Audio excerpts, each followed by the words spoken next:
చేయాలి అంటే ఆ కార్యక్రమాలన్నిటిని కూడా కూలంకషంగా మనం పార్టీలన్నీ కూడా చర్చించుకొని ప్రతి కార్యక్రమాన్ని కూడా మిత్రులు తేజల వెంకటేశ్వర రెడ్డి గారు చెప్పారు 2047కి భారతదేశంలోనే ఆ పథకాన్ని తీసుకొచ్చారు. వికసిత్ భారత్ అనే సంకల్ప యాత్రని ఒకటి తీసుకొచ్చి భారతదేశంలో కాశ్మీర్ నుంచి కన్యాకుమారి వరకు ప్రతి గ్రామమును కూడా అభివృద్ధి చెందాలి. గాంధీ గారు ఏదైతే కళ్ళకన్నారో అవన్నీ కూడా గ్రామ స్వరాజ్యం మనం తీసుకురావాలి. ప్రజలందరినీ మనం ఏకోన్ముఖం చేసి వాళ్ళ అభివృద్ధి పదంలో మనం తీసుకెళ్ళాలి. పూర్తిగా మన ముఖ్యమంత్రి చంద్రబాబు నాయుడు గారు తీసుకొని దాన్ని కూడా ఆంధ్రప్రదేశ్లో కొంచెం పేరు మార్చి ఆ స్వచ్ఛ కార్యక్రమాన్ని తీసుకురావడం చాలా అభినందనీయం. ఒకటే కోరిక నరేంద్ర మోడీ గారిది మరియు చంద్రుడు వర్గాలన్నీ కూడా ప్రపంచంలో మనం అందరం కూడా ఒక ప్రజాప్రతినిధులు గౌరవనీయులైన ప్రజాప్రతినిధులు అధికారులకి హృదయపూర్వక ధన్యవాదాలు. గత ప్రభుత్వంలో ప్రజలు ఎన్నో కష్టాలు పడుతూ ఉంటే వాళ్ళందరి చూసి పుట్టిన ఈ కూటమి ప్రభుత్వమే ఇప్పుడు మనం రన్ అవుతున్న ఈ ప్రభుత్వం. కళ్యాణ్ బాబు గారి ప్రజలకు మంచి చేయాలనే సంకల్పం, చంద్రబాబు నాయుడు గారు విజన్, అలాగే కేంద్ర సహకారమైన ప్రజాప్రతినిధి మనం అత్యధిక మెజారిటీతో గెలిపించుకున్న మన ప్రశాంతమ్మ గారు దాన్ని సక్రమంగా అమలు చేయడం మన అదృష్టం, ఎక్కడా కూడా లోటుపాట్లు లేకుండా. కాబట్టి మనం మనకున్న సమస్యలన్నింటినీ అమ్మ దృష్టికి తీసుకొచ్చి మన ఈ మంచి ప్రభుత్వంలో మనం ముందుకెళ్లాలని చెప్పి కోరుకుంటున్నాను. ఇది మంచి ప్రభుత్వం అనే ఈ ప్రతిష్టాత్మక కార్యక్రమానికి విచ్చేసిన పడుగుపాడు గ్రామ ప్రజలకి అనేదానికన్నా గ్రామ మహిళలకి, ఎందుకంటే ఇక్కడ అందరూ వాళ్ళే కనిపిస్తున్నారు. నాకు మీరందరూ నా కోసం వచ్చారని అనిపిస్తుంది. గ్రామ ప్రజలకి, తెలుగుదేశం పార్టీ నాయకులకి, కార్యకర్తలకి, బీజేపీ నాయకులకి, అదేవిధంగా జన సైనికులకి అందరికీ నమస్కారాలు తెలుపుకుంటున్నాను. ముందుగా ఈరోజు మనమందరం ఇది మంచి ప్రభుత్వం అనే కార్యక్రమాన్ని మేము గత వారం రోజులుగా చేస్తున్నాము. ఇది 6వ రోజు అనుకుంటాను నాకు తెలిసి. చంద్రబాబు నాయుడు గారు విజనున్న ముఖ్యమంత్రి, అదేవిధంగా సంక్షేమము అభివృద్ధి సమపాళల్లో సమర్థవంతంగా ప్రజలకి అందించగలిగిన ముఖ్యమంత్రిని ఎందుకు అంటున్నామంటే, ఇందుకే ఈ 100 రోజుల్లో ఆయన ఏం చేసినా స్టార్టింగ్ ఎన్నో పనులకి మనకి స్టార్ట్ చేస్తున్నారు, బీజం వేస్తున్నారు.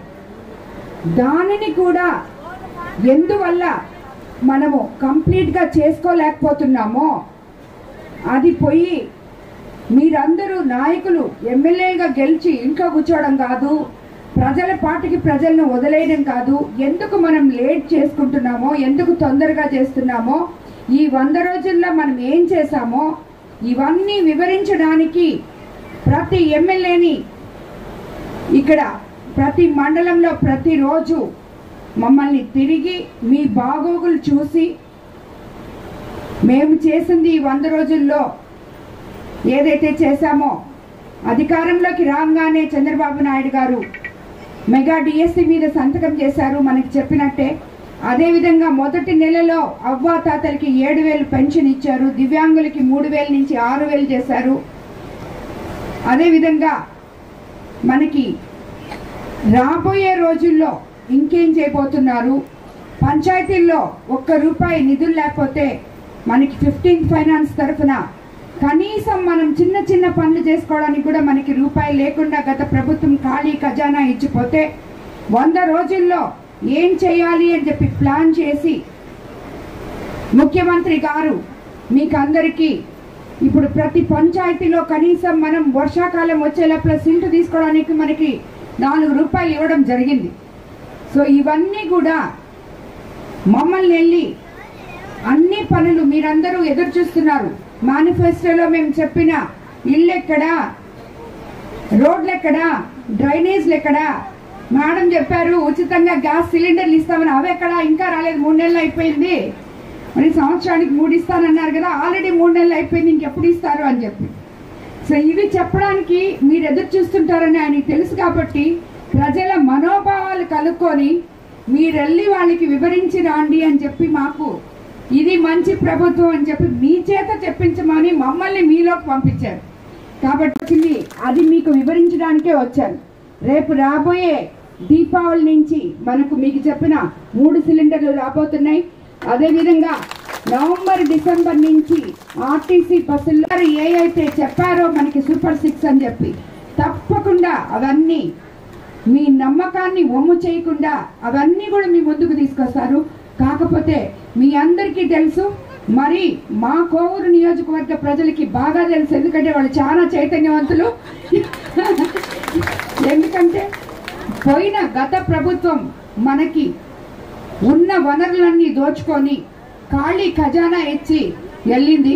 ఇవన్నీ మనము తిరిగి పూడ్చుకోవాలంటే, ప్లాన్ చేసుకోవాలంటే మనకి కొంచెం టైం పడుతుంది. కాబట్టి మనకిచ్చిన మాటలన్నీ కూడా చంద్రబాబు నాయుడు గారు నెరవేర్చడానికి రెడీగా ఉన్నారు. ఎక్కడ చూసినా సెంటు భూమి కూడా మిగిల్చకుండా అవన్నీ కూడా ఆక్యుపై చేయడాలు జరిగాయి. గత ప్రభుత్వంలో చేసిన అన్ని అరాచకాలు ఎక్కడా జరగలేదు. ఎవరు ఏదని ప్రశ్నిస్తే మొత్తం అందరినీ కేసులు పెట్టి లోపల వేయడం జరిగాయి. ఇవన్నీ కూడా ఈ ప్రభుత్వంలో మీరు 100 రోజుల నుంచి చూస్తున్నారు. చాలా మంది నాయకులు ఉన్నారు, అమ్మ వాళ్ళు అటు చేశారు మేము ఒప్పుకోం, అమ్మ వాళ్ళు ఇది చేశారు, అప్పుడు మమ్మల్ని ఏపించారు, ఇప్పుడు మేము ఒప్పుకోం అని వస్తుంటారు నా దగ్గరికి. ఉదాహరణకి మన మల్లారెడ్డి. కానీ నేను చెప్పేది ఒకటే, ఎవరు ఏది చేసినా అప్పుడు వాళ్ళు చేశారు, అప్పుడు వాళ్ళు చేసింది తిరిగి మనం చేయాల్సిన అవసరం లేదు. మనము మన అభివృద్ధి ఈ తెలుగుదేశం ప్రభుత్వంలో ఒక పక్కన సంక్షేమము, ఒక పక్కన అభివృద్ధి రాబోయే రోజుల్లో చూపించి మన ప్రభుత్వం ఘనత ఇది అని చూపించాలి. కానీ మీరు కొట్టారు నేను కొడతాను అనడం కరెక్ట్ కాదు. మీరు గ్రావెల్ ఎత్తారు నేను ఎత్తుతాను, మీరు ఇసుకెత్తారు నేను తీసుకుంటాను, మీరు మట్టి తీసుకున్నారు నేను తీసుకుంటాను అనేది కరెక్ట్ కాదని చెప్పి నేను నాయకులకి మరీ చెప్తున్నాను. ఎవ్వరు కూడా అటువంటి పనులకి పాల్పడొద్దని. ఈ పడుగుపాడు గ్రామ పంచాయతీలో నాకు తెలిసి చాలా గ్రూపులు ఉన్నాయి.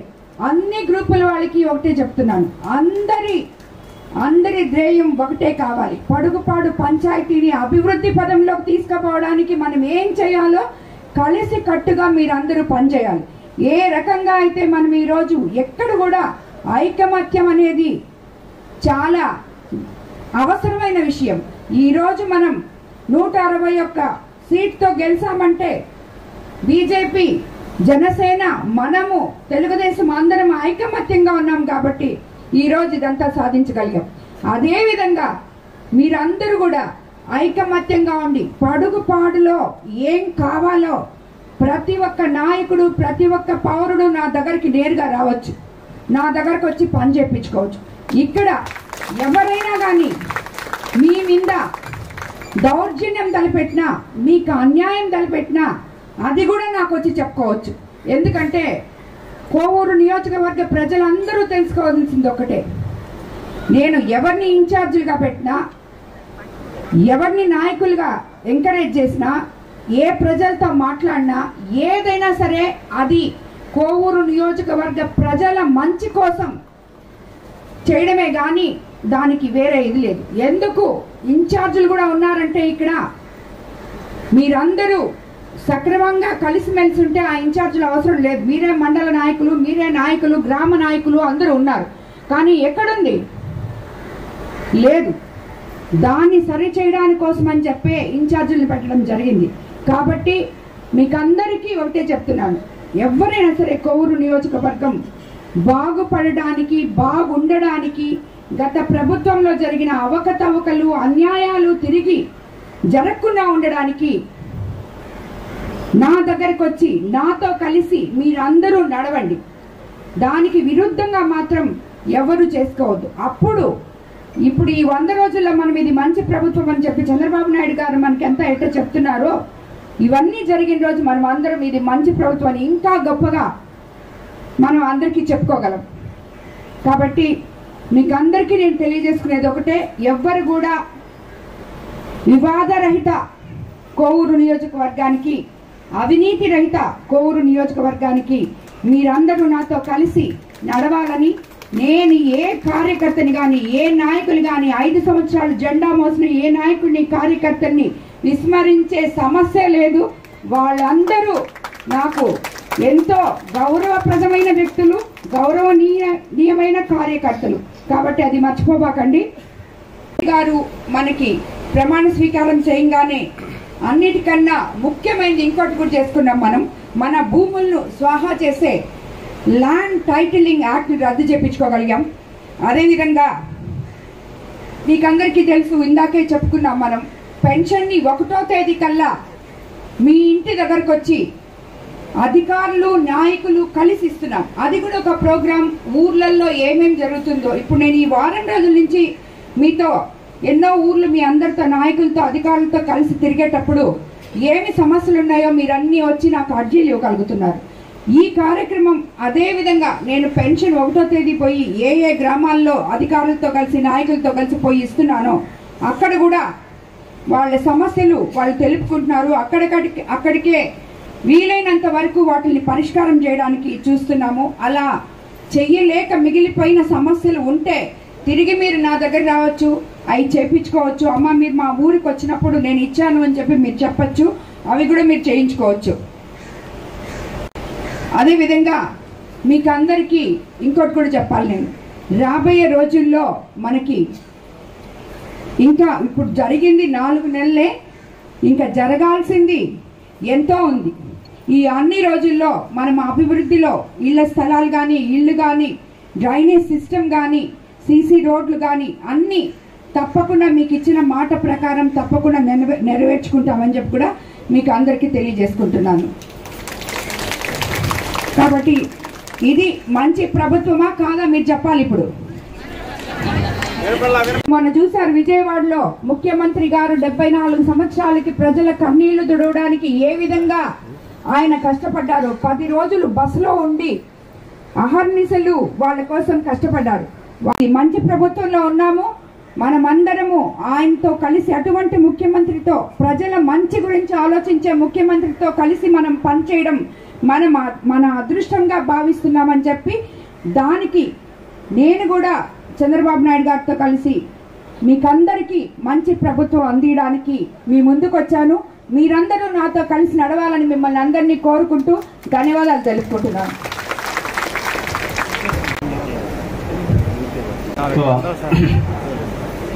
అందరికీ